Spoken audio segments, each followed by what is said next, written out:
Right, back again. Little job I'm going to do today. I'm going to knock out that old clay style air vent. They're not the nicest looking in the world. This one I'm actually going to block up, as there's already another one in here. This was, as I said before, used to be a separate toilet and bathroom. So that one's getting knocked out and blocked up. That one I'm going to knock out as well, but I'm just going to put a more modern cover over the top of that one so it looks a little bit nicer. So time to make a bit of mess again. Okay, that didn't take long, about 2 minutes. So, sorry I haven't got a tripod or I'd film me doing all these little bits and bobs, but it gets a bit tricky without a tripod. I will film whenever I can as I go along, but say it's a little bit tricky. So that came out very easy. Just hit it with a balsa chisel. So they're only made of clay, so hit that quite light and out it came. Get all the crap that's in there from all the years. Looking forward to sticking my hands in there to scoop that like it. A little trick to cut down on the mess, just take yourself a little bag to it, so as it's falling you can just drop the goodies into the bag. So I shall do this one as well. So that one I'm not going to fill in. I'm just going to get one of the modern plastic white covers. Just these old ones, even if you paint them so it's a fresh coat of paint, they just don't look very nice. While I'm doing all this, might as well get it all done exactly the way I want it, do it right the first time. So I've got this, say the plasterers coming tomorrow. My original plan was I was going to basically just use lining paper on the walls and hope to get a decent finish so it looked basically like a plaster wall. But when this guy's here tomorrow, I'm thinking maybe it's worth spending the extra bit of money getting it all the way I want it the first time round and then have years of use out of it.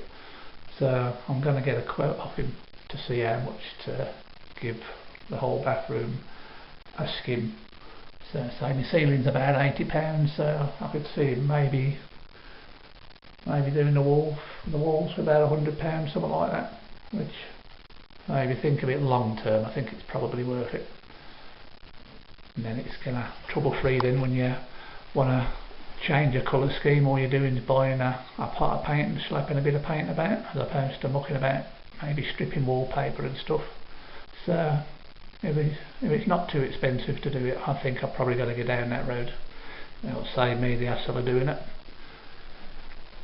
I'm going to whip this sink off as well a little bit, possibly the top of the toilet as well, just to get behind it and get all the final little bits off, especially if he maybe does end up plastering it, then I'll get as much for all the rubbish from behind them as possible.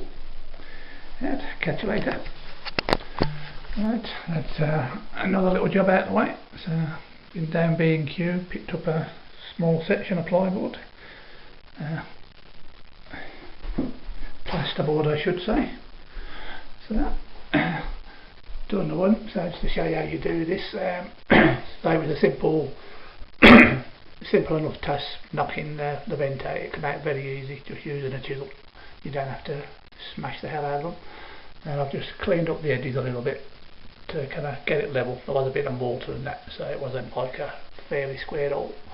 So I've knocked them out. Then all you're going to do is take into account how thick your plasterboard is, which is about ½ inch thick, that one. Then all you're going to do is put a couple of strips of wood in, recess back far enough for the board to sit in and not be standing proud of the hole.